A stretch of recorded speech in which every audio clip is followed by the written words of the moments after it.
Question 1.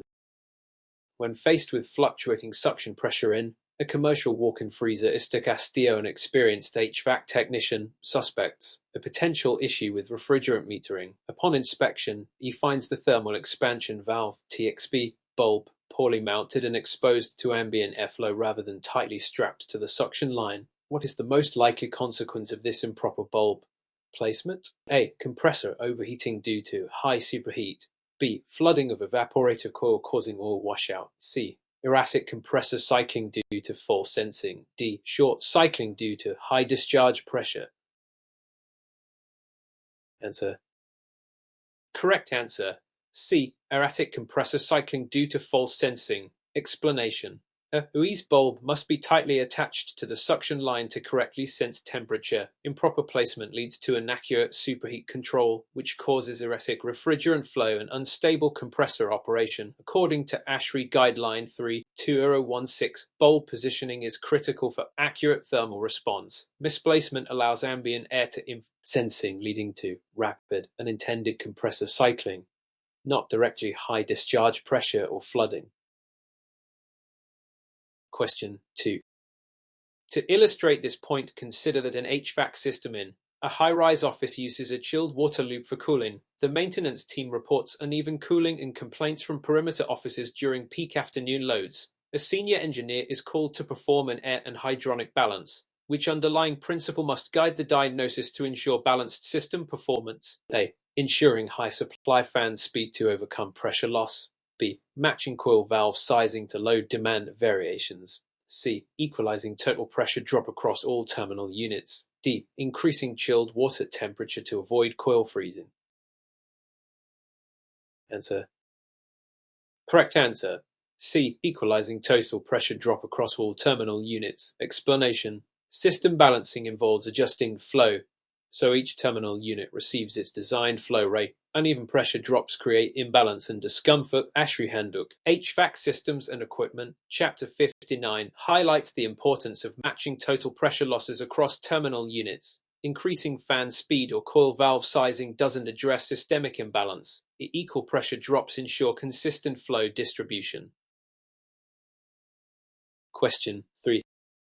The prevailing attitude toward HVAC energy efficiency has led many building owners to retrofit older systems. Mr. Bennett is considering replacing pneumatic controls with DDC direct digital controls to improve precision. However, he's concerned about ROI. What key benefit of DDC over pneumatic controls justifies the investment beyond just energy savings? A. Reduced space required for control panels. B. Longer control loop delay time. C. Enhanced diagnostic and remote control capabilities. D. Improved response to voltage fluctuations.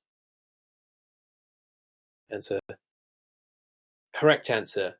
C. Enhanced diagnostic and remote control capabilities. Explanation. DDC systems enable advanced fault detection, energy monitoring, and remote troubleshooting, offering value far beyond simple control. ASHRAE Guideline 13 defines DDC a networked system with integrated diagnostics and data logging, key for long-term performance. While ROI is partly from energy savings, the flexibility and operational intelligence they provide ensures sustained building performance. Question 4. During the process of a routine inspection, Kapoor notices that a residential split system's liquid line is frosting near the outdoor condensing unit. The indoor coil appears to be clean and airflow is within specifications. Which of the following is the most likely cause of this condition? A. Overcharged system. B. Undersized suction line. C. Restricted metering device. D. Short cycling thermostat. Answer. Correct answer. C. Restricted metering device. Explanation. A restriction at the metering device e.g. TXV or cap tube reduces refrigerant flow, causing pressure drop and subcooling before expansion. This leads to frost forming on the liquid line as liquid refrigerant flashes prematurely. According to HRConquer troubleshooting guidelines, this is a classic symptom of metering restriction, not overcharge or suction line sizing. Question 5. From a practical standpoint, a newly installed ERF system in a mixed-use building has shown inconsistent heating performance during mild weather conditions. Istaromi, a commissioning agent, observes that several indoor units are locked out while others are heating. What concept inherent to VRF systems could best explain this behavior? A. Zonal airflow fluctuation due to filter loading. B. Simultaneous heating-cooling limitation due to heat recovery. C. Compressor modulation error caused by variable outdoor load. D. Minimum connected load percentage requirement not met. Answer. Correct answer. D. Minimum connected load percentage requirement not met. Explanation: ERF systems require a certain minimum load to operate effectively. If the system doesn't sense enough connected load, often 3050% of total capacity, it may lock out zones to avoid inefficient cycling. This principle is supported by manufacturer design guides and RE standard 1230 for ERF performance. It's not typically a recovery issue or filter airflow problem. Question 6. In contrast to traditional on-off boiler systems, a newly installed modulating condensing boiler, a community center is struggling to maintain stable return water temperatures and short cycles frequently. What would be the most effective adjustment to improve operational stability? A. Lower the supply temperature set point. B. Increase primary pump head pressure. C. Install a buffer tank in the system. D. Throttle secondary loop valve to limit flow. Answer. Correct answer. C. Install a buffer tank in the system. Explanation: modulating condensing boilers are efficient at low return temps but short cycle and low load conditions. A buffer tank adds volume, preventing rapid cycling and stabilizing return temps. Hydronics Institute I=B=R and ASHRAE 2020 HVAC systems design endorse buffer tanks to manage thermal mass and cycle time, adjusting pump pressure or set won't correct cycling behavior. Question 7. To determine whether duct system performance in a medium-sized retail space is meeting design specs, Mr. Alvarez conducts total external static pressure tests. The results show high pressure on the return side. Which corrective action is most appropriate? A. Seal supply duct leaks. B. Increase fan motor horsepower. C. Enlarge or clear return grill and duct pathways. D. Add dampers to the supply trunk. Answer. Correct answer. C. Enlarge or clear return grill and duct pathways. Explanation: high static pressure on the return side usually indicates restricted airflow, often from undersized or blocked return ductwork. According to Manual D, a capped duct size and layout must allow adequate airflow at low resistance. Adding horsepower increases energy use and doesn't address root cause. Dampers would worsen pressure. Question 8. Demonstrated by industry practices, handling refrigerants safely is a critical competency. During a refrigerant recovery process, Isolina uses a recovery cylinder filled 70% by volume. Ambient temperature rises to 100 degrees. What is the most significant safety concern here? A. Liquid slugging the recovery machine. B. Cylinder rupture due to overpressure. C. Loss of refrigerant due to venting. D. Inaccurate pressure readings on manifold gauges. Answer. Correct answer. B. Cylinder rupture due to overpressure. Explanation: high ambient temperatures can cause internal pressure to exceed the cylinder's pressure rating.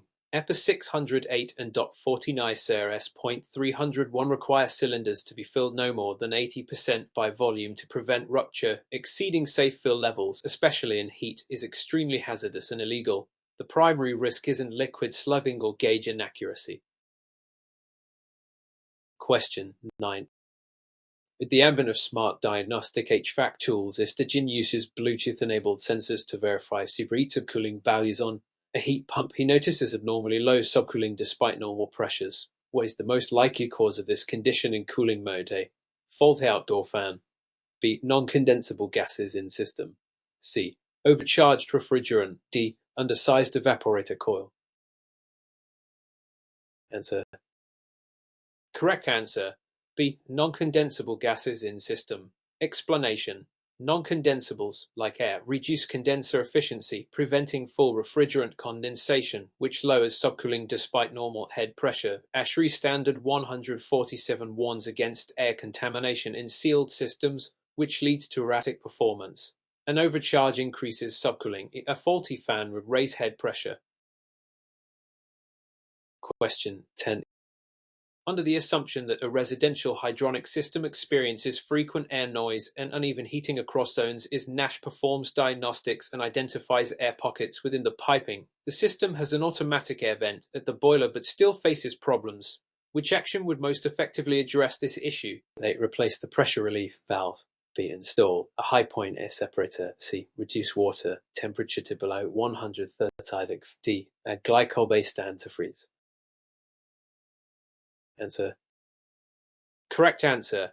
B. Install a high point air separator. Explanation. Air rises in hydronic systems. Thus, vents or separators at high points remove trapped air. SIBS Guide B in modern hydronics. Siegen Thaler emphasize proper air elimination placement. Boiler side vents may miss distributed air pockets, leading to noise and heat imbalance. Antifreeze or pressure valves do not address air entrainment. Question 11. In light of recent developments, Mr. Owens' troubleshooting a high-efficiency residential furnace that intermittently fails to ignite. The inducer motor starts, the pressure switch closes, and the igniter glows, but the ignition is inconsistent. Combustion analysis shows adequate draft and gas pressure. Which of the following should be the next logical step in diagnosis? A. Replace the flame sensor. B. Inspect the gas valve coil voltage during call for heat. C. Test for continuity on the limit switch. D. Replace the thermostat due to possible misfiring signals. Answer. Correct answer. B. Inspect the gas valve coil voltage during call for heat. Explanation. If the ignition sequence proceeds normally but fails to ignite gas, checking voltage at the gas valve solenoid is critical. A weak or intermittent signal may prevent the valve from opening despite correct draft and pressure, according to ANSYS 47 and manufacturer diagnostic flow charts. This is the correct next step, the flame sensor, post-ignition, not before. Question 12. The underlying principle of system sizing emphasizes accurate load analysis. Mr. Tanaka is replacing a 4-ton rooftop unit on a retail shop. The original system was oversized, causing short cycling and humidity issues.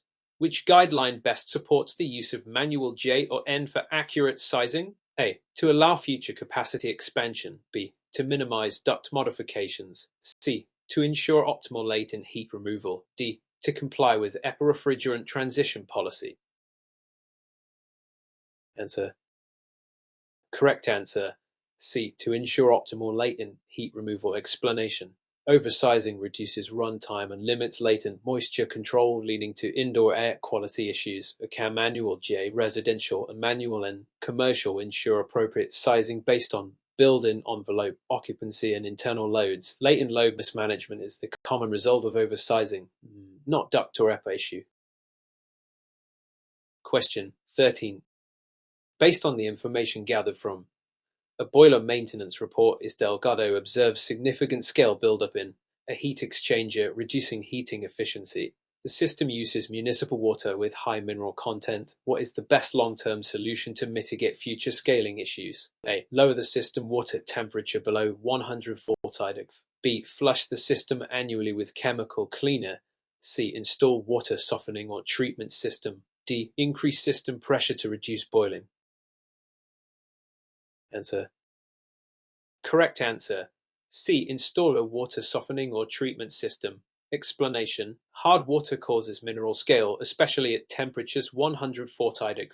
Water treatment addresses the root cause, not just the symptom. Per ASHRAE Guideline 12 and boiler manufacturer recommendations, softeners, filters, or chemical feeders extend heat exchanger life and efficiency. Flushing is reactive, not preventive. Pressure changes don't address content. Question 14. When analyzing IAC complaints in a small office, Mr. Lopez uses a particulate counter and carbon dioxide monitor. Co-levels average 1300 ppm, and occupants report fatigue and poor concentration in the afternoons. What is the most likely issue? Based on ASHRAE Standard 62.1, undersized duct returns. B. Inadequate outdoor air ventilation. C. Excess humidity above 65%. D. Dirty MERV 13 filters restricting airflow. Answer. Correct answer. B. Inadequate outdoor air ventilation. Explanation. ASHRAE Standard 62.1 recommends indoor co remain 1000 ppm. Readings above this indicate insufficient outdoor air per occupant load. Poor ventilation correlates with fatigue and cognitive decline. Humidity and filter loading may contribute to comfort but don't directly affect CO levels or fresh air dilution. Question 15. The most significant aspect of building commissioning is not just equipment startup but ensuring long-term performance. Mr. Parker, a commissioning agent, finds that a new valve system operates erratically under part load conditions, failing to maintain zone temperatures. What steps should be taken to resolve the issue permanently? A. Replace zone thermostats with averaging sensors. B. Conduct functional performance testing and adjust control sequences. C. Increase duct static pressure to ensure terminal unit performance. D. Override VFD controls to maintain full airflow. Answer. Correct answer. B. Conduct functional performance testing and adjust control sequences. Explanation. Commissioning validates that systems perform per design intent. ASHRAE Guideline 0 and 202 recommend functional testing to reveal and correct control logic errors, such as improper damper modulation or VFD sequencing, raising static pressure or overriding VFDs bypasses system design, increasing energy waste. Question 16. During the process of evaluating a geothermal installation, HADID discovers that loop temperatures are rising above design specs during summer cooling. The heat pump is losing capacity. What modification would most effectively restore system balance? A. Flush the loop to remove air bubbles. B. Add additional vertical boreholes to increase exchange capacity. C. Lower the water temperature set point in the control panel. D. Replace the expansion tank with a higher pressure model. Answer. Correct answer. B. Add additional vertical boreholes to increase exchange capacity. Explanation. Elevated loop temperatures in cooling mode suggest the ground loop can't reject sufficient heat, indicative of an undersized field. According to HVAC design manuals, adding boreholes improves thermal transfer. Flushing may help circulation but won't increase heat rejection. Expansion tanks affect pressure, not heat transfer. Question 17. Throughout the course of routine electrical testing, Istabel measures a voltage drop of 9% on a 240V circuit serving an HVAC unit. NEC recommends a maximum 5% drop. The unit is tripping on low voltage fault. What corrective measure is most appropriate? A. Replace the breaker with a higher amperage model. B. Shorten the circuit run by relocating the panel. C. Upgrade to a larger wire gauge to reduce resistance. D. Adjust the transformer tap to boost voltage. Answer. Correct answer. C. Upgrade to a larger wire gauge to reduce resistance. Explanation. Excessive voltage drop causes HVAC equipment to malfunction. NEC 210.1981 FPN and E guidelines recommend limiting voltage drop to 5%. Upsizing conductors reduces resistance and maintains operational voltage. Simply adjusting taps or breakers doesn't address conductor limitations. Question 18. By comparing refrigerant types for a retrofitted mid-1990s chiller system, Mr. Roman must decide between R407 and R134. The system currently uses R22. Which factor most strongly favors selecting R407 for the retrofit? A. Lid deputant R134. B. Closer thermodynamic properties to R22. C. Compatibility with mineral oil. D.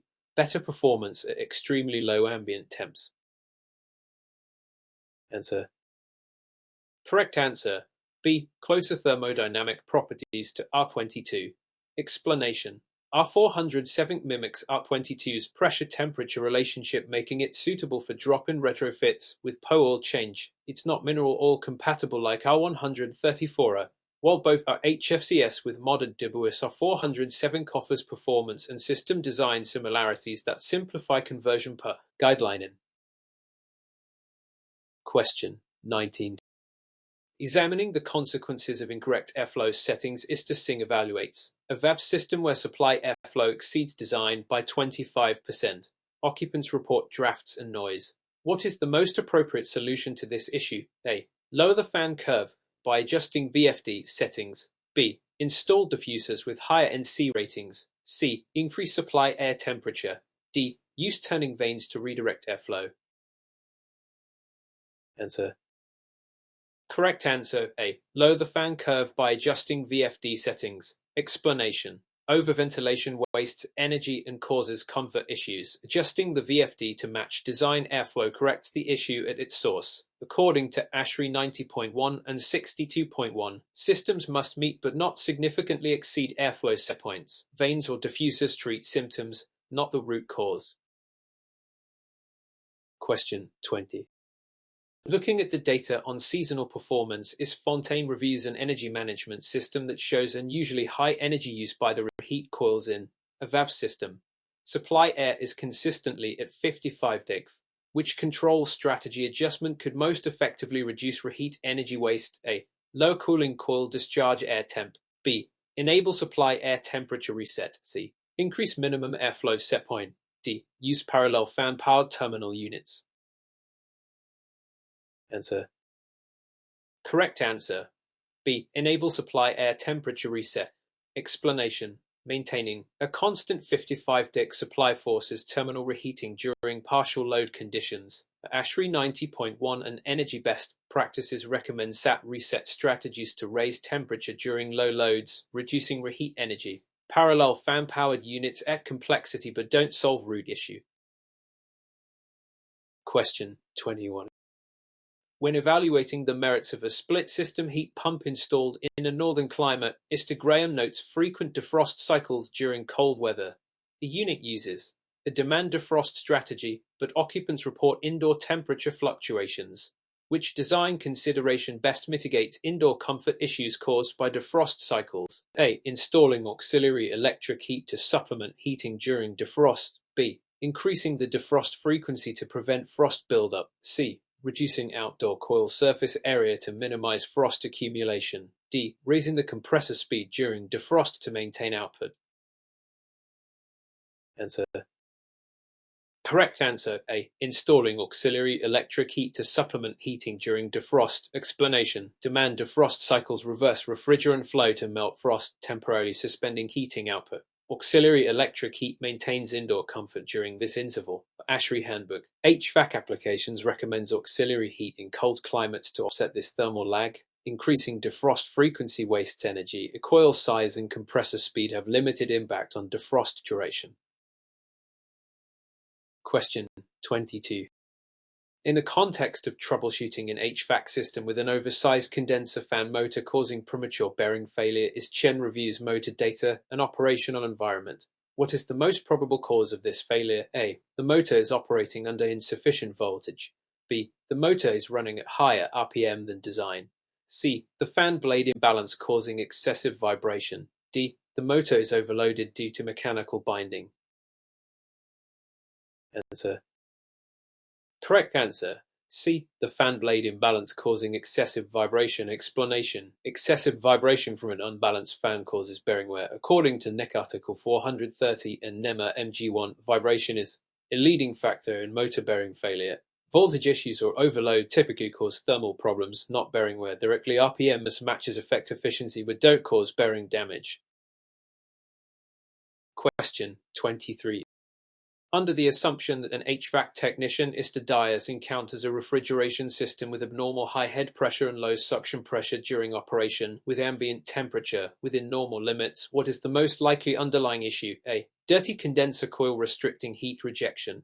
B. Low refrigerant charge causing pressure imbalance. C. Faulty expansion valve stuck open. D. Suction line insulation failure causing flash gas. Answer. Correct answer A. Dirty condenser coil restricting heat rejection. Explanation. High head pressure combined with low suction pressure often indicates poor condenser heat rejection, causing refrigerant to not condense fully and reducing suction pressure. ASHRAE Refrigeration Handbook emphasizes coil cleanliness as critical for system balance. A low charge usually causes both pressures to drop, not high head pressure. Question 24. Considering the evidence Torres is calibrating a building automation system sensor network for a large commercial HVAC system, She notices temperature sensors on the supply air ducts are off by 5 deg consistently. What is the best course of action to correct this? A. Replace all sensors with newer models. B. Calibrate sensors according to manufacturer's instructions. C. Adjust the BAS control algorithm to compensate. D. Increase supply fan speed to reduce temperature variation. Answer. Correct answer.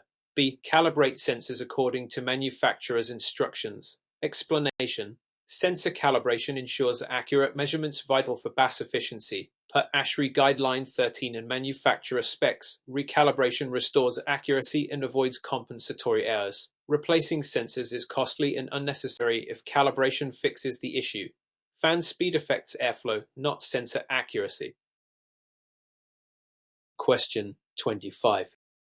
Within the framework of HVAC safety practices, ISTSHA is tasked with installing a refrigerant recovery machine on a commercial chiller. During the recovery process, the technician notices refrigerant venting into the atmosphere. What regulatory standard primarily governs this situation, and what action must ISTSHA take? K.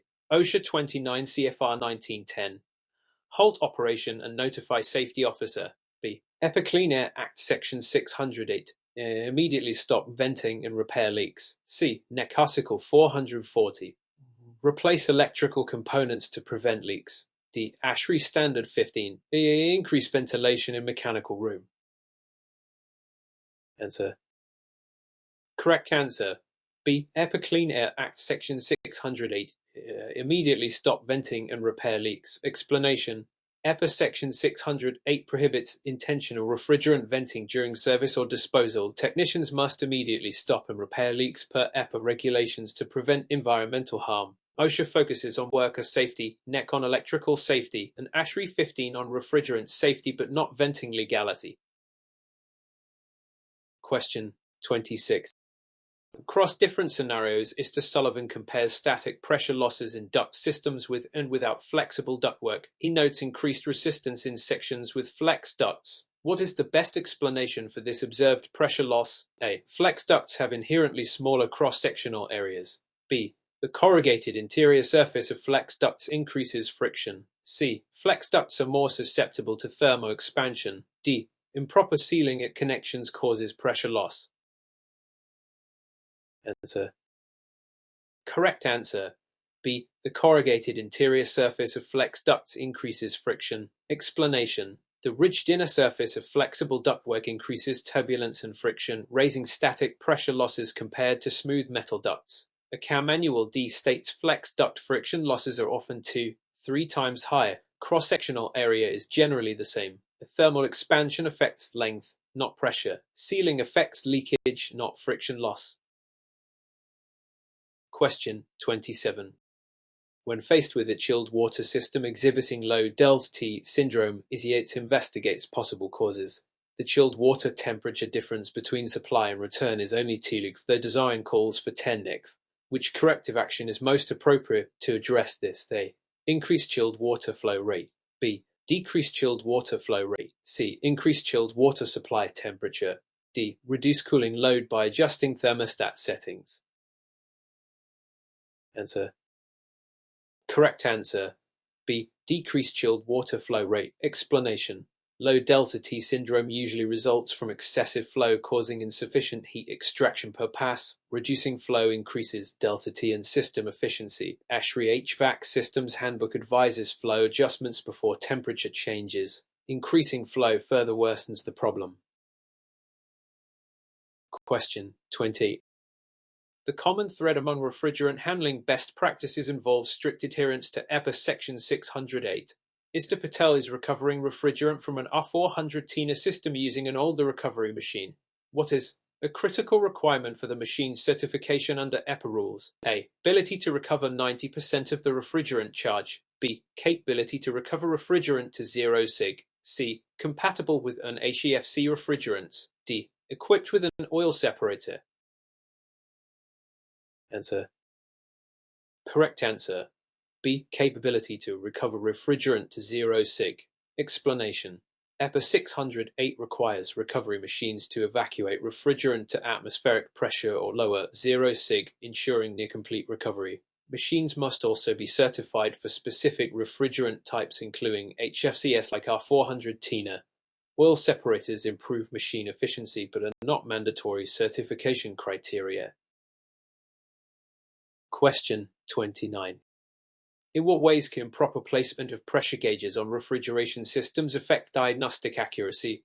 Mr. Chen notices inconsistent readings on the high side gauge during startup. What is the most common cause? A. Use of oversized gauge fittings. B. Gauges installed too far from service ports. C. Dirty or clogged gauge hoses. D. Incorrect gauge pressure rating. Answer. Correct answer. C. Dirty or clogged gauge hoses. Explanation. Clogged hoses trap refrigerant, causing lag or inaccurate readings, especially during transient conditions like startup. Proper hose maintenance is critical per says a refrigeration manual. Location matters, but hoses cause the most direct reading errors. Oversized fittings or rating mismatches affect connections or safety, not accuracy. Question 30. For many years, energy management strategies have evolved to emphasize real-time monitoring and adaptive control. Mr. Vargas recommends implementing a demand-controlled ventilation (DCV) system in a conference center with variable occupancy. What key parameter should the DCV system monitor to optimize ventilation? A. Indoor relative humidity. B. Carbon dioxide concentration. C. Outdoor air temperature. D. Occupant count via motion sensors. Answer. Correct answer. B. Carbon dioxide concentration. Explanation. DCV uses CO levels as an indicator of occupancy in indoor air quality to modulate outdoor air intake per ASHRAE standard 62.1. This reduces energy waste by supplying ventilation only when needed. Humidity and temperature affect comfort but are less direct indicators of occupancy. Motion sensors are supplemental.